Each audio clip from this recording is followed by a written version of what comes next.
All right, Shalom Akim. Before I begin, I want to start off by giving all praises, honor, and glory to Yahweh, Bahashim, Yahweh Shai, Bahashim, Rokakwadash. Double honors to the apostles and elders. I agree most of them. I'm going to teach and rule well. May you tell me this truth. And peace and blessings be unto you, fellow Akim, your brothers. Let us push out this word in all due faith, sincerity, and in truth. Shalaki. And I don't know what to in this lesson. I just want to harp on to the word conviction and also have a few scriptures to go along with that word specifically. This word specifically, I've been hopping on it, just focusing on it and pondering on this exact word since Tuesday, specifically Tuesday, because I was actually watching this show that not to make it long with it, all right, but I don't know how to this be edifying. Before I bring out the first scripture, actually, I'm going to bring out the word conviction just to get it out of the way, because there's a lot to it. There's actually a duality when it comes down to this word, to the definition of it. So this is the word conviction on the Edom Online dictionary, right? So this is the root, as well as the root and study and breakdown of the word. All right, so I'm reading this off Edom Online dictionary, the word conviction, mid-15th century, the proving or finding of guilt of an offense charged, from late Latin convictionum. All right, and that's pretty much, and I'm 100% certain that's going to be the same or similar definition that you would probably find in a normal Google search, right? The proving or finding of guilt of an offense charged, and you also hear that today. What do you call a man that actually has been in the system, quote unquote, and that has charges placed on him, on paper? What is he known as? He's known as a felon. He's known as a convict. Because why? Because he's been convicted of a crime, right? He's been found guilty, all right, of an offense. Now, of course, that's speaking in terms of Esau's world, Esau, Edom, right? Here in America and other parts of the world. But again, this is why the study of words is important. When you go into the second half of this of the breakdown, it says the proof and refutation. And this is the point, from past perspective, yada yada, right here. This is to break it down. So con, meaning with, right, conviction, and viction goes back to the Latin word vincere, which literally means to conquer. And it's also, funny enough, right, it's also the same word for it in Spanish. It means to vencer. And it's funny because my parents always told me that even when I was younger, even over something minuscule. All right, like homework, my parents would tell me just to vencer. All right, and that pretty much just literally means to overcome it. Just get it done. Now, and here specifically it says to fight and to conquer. You see that? So it literally means with fight, conviction, with conquer, to conquer. All right, to overcome decisively. That's what it literally means. All right, consevere, and basically the reason why I brought this word out specifically is this past, I think it was yesterday if I'm not mistaken, as of this recording, it's Friday. You had the finale for Akim that watch it. It's a mini series based off of Star Wars called the Ahsoka series, and if Akim haven't seen it, I highly recommend watching it. If Akim actually have Disney Plus and you want to make use of that and pay coughing up $16 a month for that for the service, I highly recommend Akim watch that series specifically because not only is it a good watch, I would say it's something that you can definitely take. It's spiritual, plainly put, it's spiritual. All right, there's a lot of things that have been forced taken out from the scriptures, which a lot of men and women would just claim it's traditional values, but really any type of value really is just from the scriptures. All right, just like many movies and shows out there, like you have the classic Spider-Man quote, what's that, with great power comes great responsibility, things like that. So anyway, in that show you had the master trying to teach his apprentice. I'm not going to mention any names, whatever, it's irrelevant. Now in the show you had the master trying to teach his apprentice basically to stop being so negative, being pessimistic in her way of thinking. And eventually it leads into a duel, and midway through the fight he pushes his apprentice to the ground and just And before he strikes her, he yells out, "You lack conviction." All right, and it's funny because it's actually become a meme now. Whenever somebody says something disagreeable, they just blurt out the line, "You lack conviction." But nevertheless, yeah. And I remember just hearing that word. Like, damn, this is just a heavy word. Cause just quickly with a quick Google search on it, I'm online, and this is what popped up. All right, which I never knew this. This being duality in terms of definition, but nevertheless, that's what conviction means: to overcome decisively. All right, I'm going to bring up the first scripture. This is the book of James 1:4. It says, "But let patience have a perfect work, that ye may be perfect and entire, wanting nothing." Right? Because it's going to go into what? Prayer, essentially. All right? Was one of the many the main way, all right, to communicate with your power source, man. That power source being, all right, Abanawa, our Father, Yahweh wa Yahweh Shai. All right? Yahweh Bahashim Yahweh Shai. So, here it is. What? Let patience have a perfect work. And we know that the word patience just means what? To suffer. All right. So within our sufferings, within our adversities, our trials, our tribulations, there is something that can be perfected. All right. Yeah. And the fact that it tells you to be that work is going to make you entire, meaning what? Whole. And what? Wanting nothing, meaning what? You're not gonna lack anything, meaning because the word lack, of course, just means the absence, right? The absence of something, right? Something that's vital, all right? And it's funny because throughout the week, right? And I think about this often, all right? Just being at the plantation and just breaking your back for Esau, and as well for yourself, all right? For the most basic commodities, all right, and the most basic needs. We have to understand one thing. Even then, we're still being tried. All right, every day of our lives. Even if it seems like things have changed when you first came into the truth, really, it's just the same thing. And the Lord is still perfecting who you are. All right, as a man of the Lord, man. All right. If the true living power has chosen you, all right, to be an elect man, you are constantly going to be tested. And guess what? Your works and your patience within those works is going to be perfected, and you're going to be entire. You're going to be whole, wanting nothing. You're not going to lack anything. All right. Now I'm going to keep reading. This is the 5th verse, James 1:5. "If any of you lack wisdom, let him ask of the Lord, that giveth to all men liberally, and upbraideth not, and it shall be given him." You see? And now the word upbraideth, if according to Google, it does mean to essentially it means to rebuke. All right, it means to rebuke.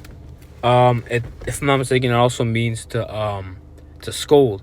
However, there's other definitions where it pretty much just means that in a way the Lord is not going to just hold back, for no reason. All right, if you ask for something, the Lord's going to give it to you. All right, liberally, meaning what? The Lord's, if a brother asks for more faith, if a brother asks for more strength, if a brother asks for more might, right, strength, and any and all things in his life, it's going to be given to him. All right. Now, of course, not given to him like it's some it's not going to come over you overnight, but what? It's going to be given unto you, what? Through your patience, right? Through your sufferings, man. All right. And again, going back to the word conviction, all right, the Lord is going to, the reason why the Lord puts us through these trials and tribulations and the diverse adversities, these diverse temptations is why. It's so we can deal with those things decisively, man. Just like I said in the definition or the etymology of the word conviction, man. All right. As a matter of fact, you look up the word decisively. Actually, let me look it up real quick.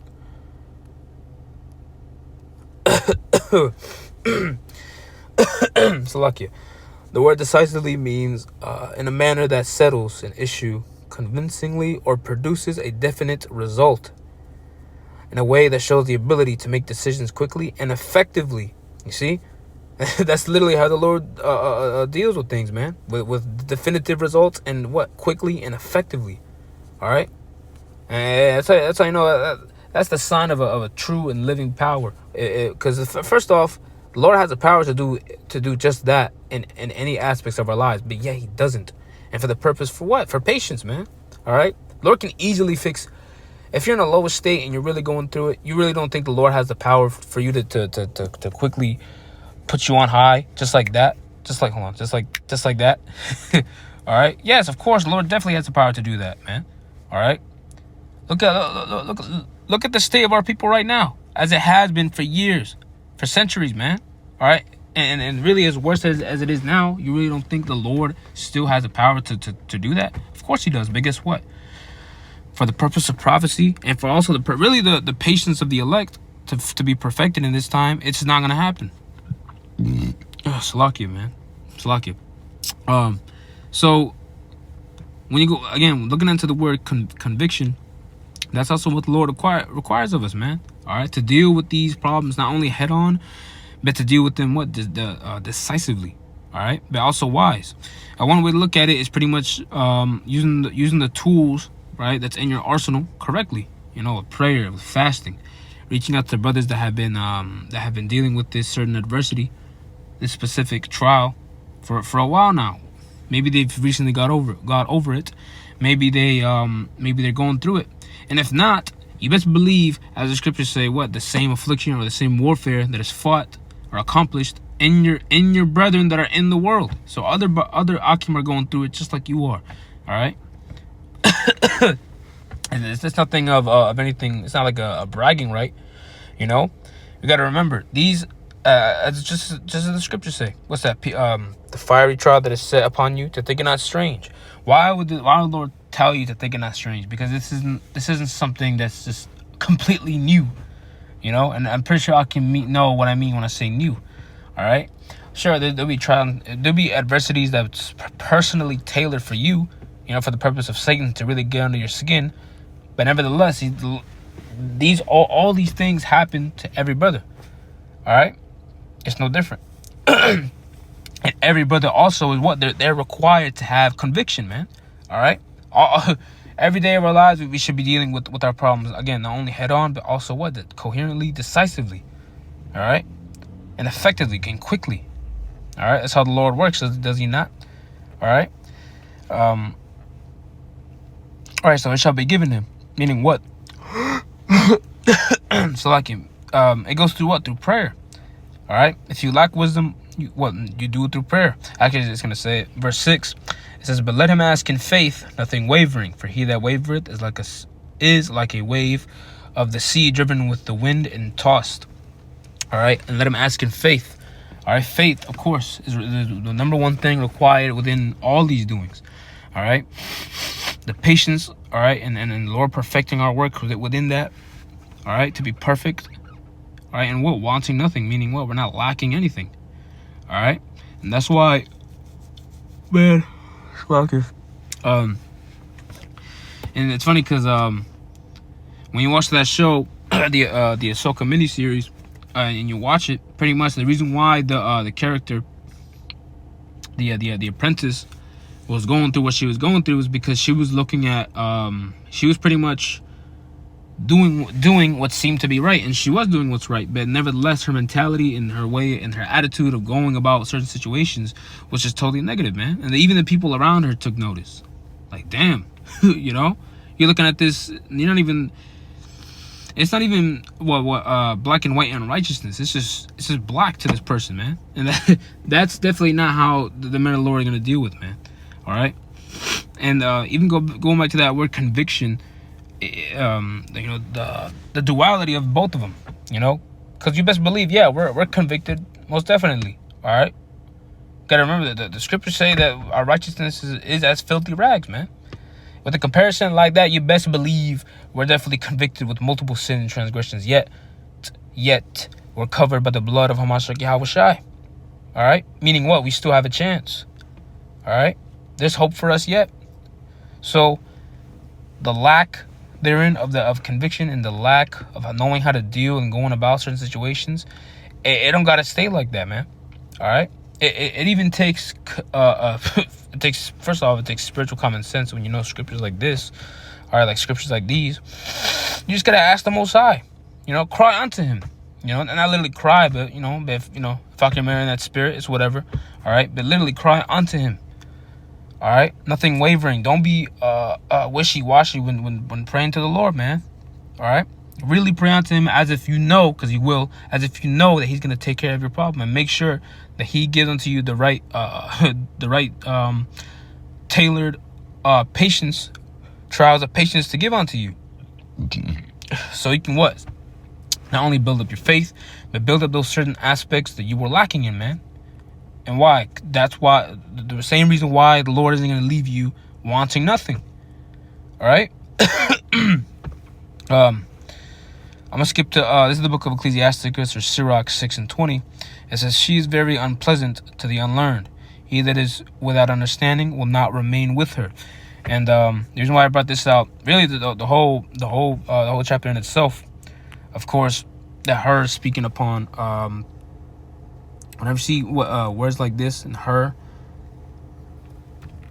it's of course likening wisdom, because what I was talking about wisdom being likened unto a very desirous woman. All right, not only a beautiful woman, but one specific woman that is to be essentially desired of, right? So, it says, she's very unpleasant to the unlearned. He that is without understanding will not remain with her. She will lie unto him, talking about the men of the Lord, as a mighty stone of trial, and will cast her from him ere it be long. For wisdom is according to her name, and she is not manifest unto many. Yeah, that's right, man. Because what? Those same people, that many there, first off, they lack conviction. They don't know how to deal with the problems head on. And as a matter of fact, it's worse if you know the names of the Heavenly Father or you have faith in those names, yet, all right, you cast them off. Or in other words, you don't deal those same trials and tribulations decisively, man. You become unwise in your doing.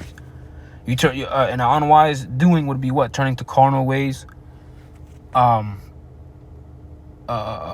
course, wanting to give up, right? Spirits of doubt, spirits of having literally two minds. And it's funny because that's why the book of, and really also the modern day saying, even still, right? Doubting Thomas, because his name means just that. It's just a nomen omen, meaning two, of two minds. All right, one mind leading to the other, and one mind with the Lord. When really the Lord is asking you to be all in, things like that. And even that in itself could be a mighty stone of a trial for some brother out there, man, with doubt and self-conviction. Speaking, of course, of being riddled with what? Sin and transgressions. Almost as the scriptures tell you specifically, man. All right, to not lose. Blessed is he whose hope is not fallen from the Lord. All right, and blessed is he whose conscience has not condemned him. All right. That in itself is a trial, and guess what? All those adverse spirits can be dealt with, man.